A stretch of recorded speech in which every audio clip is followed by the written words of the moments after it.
Als Spätgeborener ist das für mich eine sehr interessante Literatur gewesen, weil ich die Nazi-Zeit halt eben sehr kriegszentriert erlebt habe. Und tatsächlich ist es interessant zu schauen, was passierte in den 6 Jahren bis zum Krieg. Und dort habe ich wahrgenommen, habe ich verstanden, dass es doch insgesamt bei den Menschen ein hohes Maß an Akzeptanz gab, die dann halt durch die Kriegszeit, da niederging eigentlich. Und dass auch so Dinge wie, der Umgang mit den Juden ausgeblendet wurde, weshalb also eine durchaus Wertschätzung des 38 da gewesen sein sollte. Und Haffner sagte wohl mal so ganz plakativ, wenn Hitler in 38 ermordet worden wäre er im Nachhinein einer der größten Staatsmänner gewesen. Die Frage ist, gibt es, was Sie sagen, es klingt nicht so, als ob es auch nur den Ansatz einer gesellschaftlichen Akzeptanz Stalins während der ersten Jahre gegeben hätte. Vielleicht noch eine kurze Frage, die dazu passt. Und zwar, Sie haben gesagt, im Zusammenhang mit den Schauprozessen, Stichwort Bukharin, die Loyalität gegenüber der Partei, Partei. Wie war die Loyalität gegenüber Stalin? Das knüpft hier vielleicht auch an. Das heißt, stand Stalin über der Partei oder war doch die Partei noch mehr im Blick dieser getreuen und Weggefährten der ersten Kämpfer? Also auch das Verhältnis Partei und Stalin und das Stalin-Mythos. Ja, in der Tat. Also ich fange mit dem letzten an und dann gehe ich gerne auf Ihre Frage nochmal ein. Der große Vorteil Stalins war, dass er nach dem Ableben Lenins im Jahr 1924 unmittelbar danach an der Sverdlov-Universität eine Vorlesung gehalten hat über die Frage, was ist Leninismus? Stalin wird sozusagen zum Nachlassverwalter und liefert die offizielle Interpretation über den Leninismus und schwingt sich damit auf, und das wird also auch entsprechend akzeptiert, zu einem der engsten Weggefährten Lenins. Meine Damen und Herren, das war konstruiert, muss ich dazu sagen. Das ist die Sicht Stalins, weil er natürlich im Grunde dieses leninsche Erbe antritt. Und er hat damit die Interpretationshoheit über diese wichtige Figur Lenin und ideologisch betrachtet, und das ist natürlich ganz wichtig, gerade in diesen Gesellschaften, nicht nur Gesellschaften, auch in dieser Parteistruktur, Interpretationshoheit über die Ideologie. Und das umso mehr bei Stalin, der von seinen Konkurrenten eines Bukharin oder auch Trotzkis natürlich im Grunde als Prototyp eines Anti-Intellektuellen immer gesehen wurde, der nun nicht die glanzvollen theoretischen Schriften vorgelegt hat. Und das war etwas, worunter Stalin lange Zeit sehr gelitten hat. Und im Grunde liefert das nach, indem er dann diese Interpretation des Leninismus interpretiert. Und so ist sie natürlich schon eine wichtige Figur. Und im Zuge der weiteren Etablierung des Regimes, der nun wichtigen Figuren, und wir reden nicht, Herr Gehler, und auch wir reden nicht jetzt von einem Trotzki, einem Bukharin, Zinoviev, Kamenew. Es sind die Kaganovs. Es sind die Molotows, es sind die Weggefährten, die letztlich also auch das stalinistische Regime mittragen, 38, die stehen zu den Interpretationen, weil sie natürlich schlichtweg auch ihre Karriere diesem Mann und dessen Interpretation von Ideologie zu verdanken haben. Also das einfach soweit, um das hier deutlich zu machen. Was die Akzeptanz betrifft, in der Tat muss man da sagen, ich will jetzt nicht auf die schiefe Ebene geraten und sagen, dieses Regime ist komplett abgelehnt worden. Wir sind in der glücklichen Situation seit einigen Jahren, dass wir eine andere wichtige Quelle besitzen. Das sind zunehmend Tagebücher, die uns zur Verfügung stellen. Es gibt in Moskau ein Archiv, das sogenannte Narodny Archiv, das ist das Volksarchiv, in dem zunehmend also auch Leute, ganz normale Leute, Aufzeichnungen also hereingegeben haben. Gleichwohl quellenkritisch muss man Folgendes sagen, wenn wir mit diesen Archivdokumenten, mit diesen Tagebüchern arbeiten. Grundsätzlich natürlich bei Tagebüchern und Memoiren ohnehin eine zusätzliche Skepsis, was nicht heißt, dass man sie als Quellen nutzen sollte. Was aber wichtig ist bei diesen Quellen, es hat in den späten 20er und frühen 30er Jahren eine Initiative gegeben, das ist vor allem in diesen Zeiten der Industrialisierung, die sich auch kennzeichnet durch Stoßarbeiter, die Erfolge vorweisen, wie man das Land systematisch zügig zum Sozialismus führt, die darauf hinauslief, der einfache Arbeiter soll Tagebuch schreiben, damit sozusagen diese glorreiche Zeit dokumentiert wird. Also staatlich gefördert, meine Damen und Herren, wie gesagt, das muss man im Hinterkopf behalten, wenn man diese Tagebücher liest. grundsätzlich.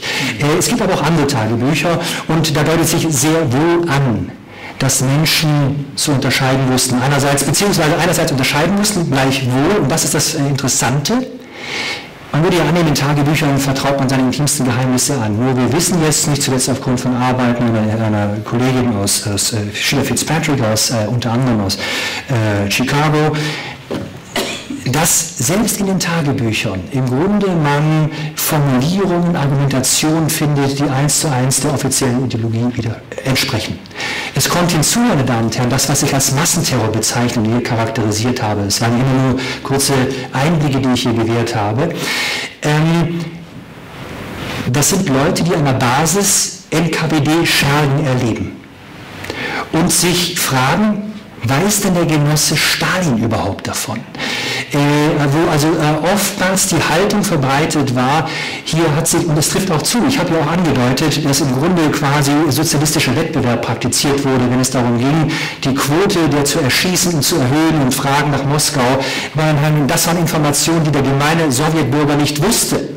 Und so hat das Ganze eine Eigendynamik angenommen, sodass man also zum Teil annahm, in der Tat, von dem, was in Baku, was in Kasachstan oder sonst so an der östlichen Peripherie abgeht, kann doch der große Genosse Stalin, den wir tagtäglich in der Pravda, den wir in der Wochenschau erleben, der kann davon nicht wissen.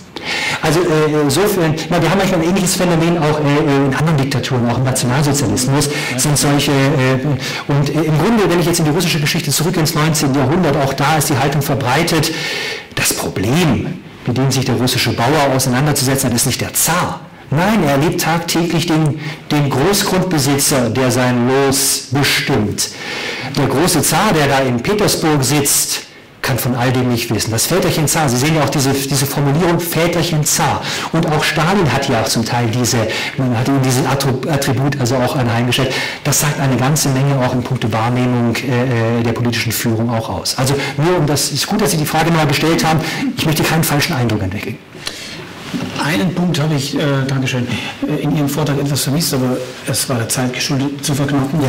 Stalin steht ja auch für massive Aufrüstung, seit Ende der 20er Jahre. Nicht?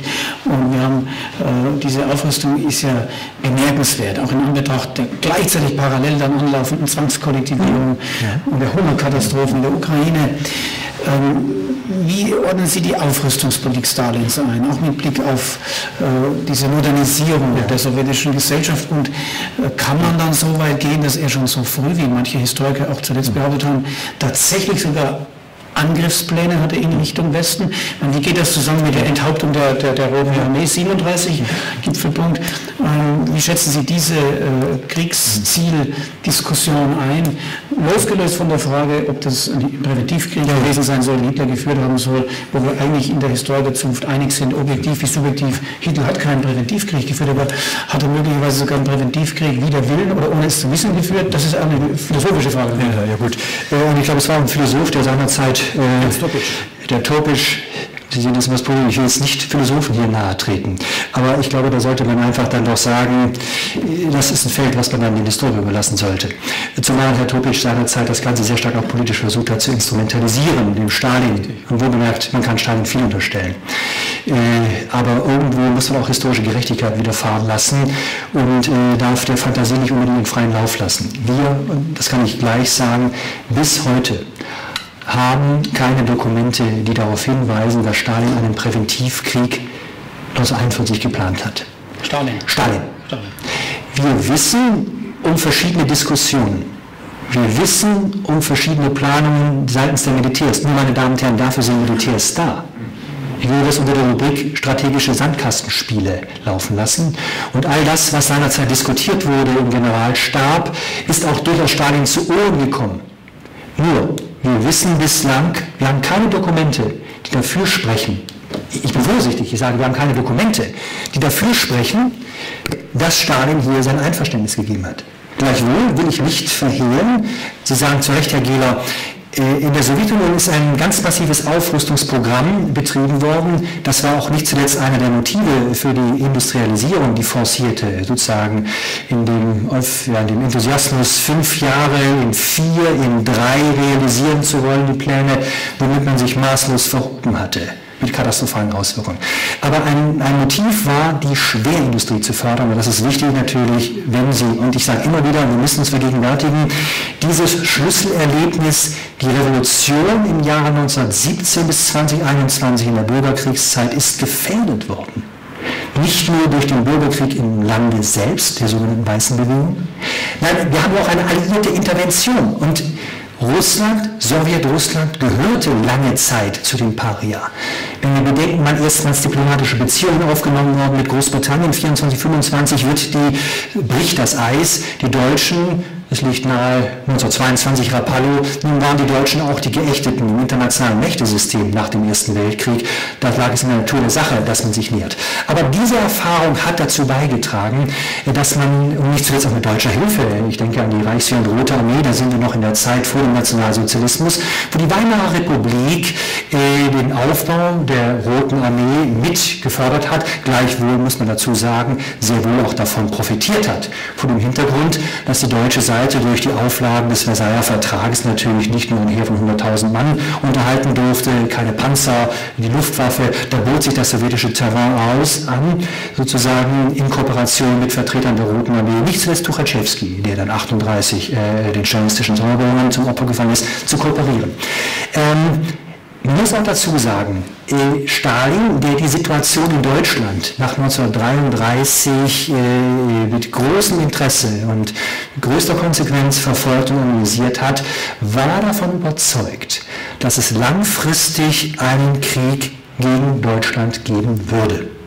Und selbst im Jahre 1939, als der Hitler-Stalin-Pakt, und das eigentlich Ausschlaggebende war natürlich dann das kleine Zusatzprotokoll, wo dann die osteuropäische Hemisphäre zwischen dem Hitler-Deutschland und der stalinistischen Sowjetunion aufgeteilt wurde. Aber selbst im Jahre 1939 ist ein Motiv natürlich die realistische Analyse, die Enthauptung der Roten Armee, Zeit zu gewinnen, weiter natürlich aufzurüsten, weiter vor allem auch die militärische Führung für diesen anstehenden Krieg, von dem er überzeugt war, dass er kommen würde, heranzubilden. Stalin ging aus, ist das, was wir so an Informationen heutzutage haben, da ist noch vieles im Fluss, muss ich dazu sagen, dass etwa 1943 möglicherweise diese Auseinandersetzung kommen würde. Es war auch zeitweilig die Überlegung und die Hoffnung, und insofern, das mag zwar jetzt zynisch klingen, aber es ist durchaus stalinistisches Kalkül in der Außenpolitik gewesen, Stalin kam die sogenannte Machtergreifung von Adolf Hitler 1933 sehr zu Pass. Denn Hitler war der Garant dafür, dass in Europa die politische Situation ziemlich durcheinandergewirbelt wurde und auch bedroht wurde. Und damit natürlich eine Bedrohung der sowjetischen Grenzen reduziert wurde. Weil in dem Moment, in dem Hitler Unruhe in Europa reinbringt, man muss sich einfach vergegenwärtigen, die Sowjetunion wurde im Osten, so war es die Wahrnehmung, durchaus auch bedroht. Wenn Sie denken, dass seit 1930 der japanische Imperialismus in Fernost zu verzeichnen ist. Da bahnt sich etwas an Krise und an Problemen. So gesehen kam diese Entwicklung in Europa, sozusagen an der sowjetischen Westflanke hier sehr, sehr zu Pass. Und dann auch durchaus, und ich habe ja gesagt, mein Buch heißt Stalin, Machtpolitiker und Ideologe. Da kommt auch das ideologische Moment, und es gibt Hinweise aus Stalinschen Reden, dass er sagt, und so sah er auch durchaus im Jahr 1939 nach dem deutschen Angriff auf Polen und der Tatsache, dass die Briten und Franzosen dann zu den Garantien gegenüber Polen standen und damit in diesen Krieg hineingezogen worden sind. Da war das Kalkül, dass möglicherweise auch jetzt die imperialistischen Mächte, in Anführungszeichen, jetzt ihren Krieg führen würden. Dass das so schnell aufgrund der deutschen Blitzkriegsstrategie zugunsten der Deutschen ausgehen würde, hat Stalin kalt überrascht und war so nicht erwartet. Aber da war durchaus ein Quantum Hoffnung und Kalkül, ideologisches Kalkül zu sagen, wenn die sich zerfleischt haben, da gibt es eine Rede aus dem Jahr 25, die durchaus auch nochmal in den späten 30er Jahren aufgegriffen wird, dass dann quasi die erfolgreiche Rote Armee durch ein Vorstoßen im Westen die Früchte sozusagen oder die Ernte einfahren würde. Aber ich wiederhole nochmal und betone, wir können nicht sagen, die UdSSR hat einen Präventivkrieg. Bislang deutet nichts darauf hin an Dokumenten. Ich will nicht behaupten, dass es vielleicht noch irgendwelche anderen Dokumente betrifft, aber aufgrund der russischen Archivpolitik weiß man das nicht. Aber bislang gibt es keine Gründe dazu. Und Bücher von Suvorov, eine sehr windige Figur aus dem Geheimdienstmilieu, die dann also populäre Bücher geschrieben haben, die in Russland enorme Verbreitung gefunden haben, vor allen Dingen, das ist geschichtspolitisch natürlich auch zu sehen, quasi das Aufräumen mit dem stalinistischen Regime.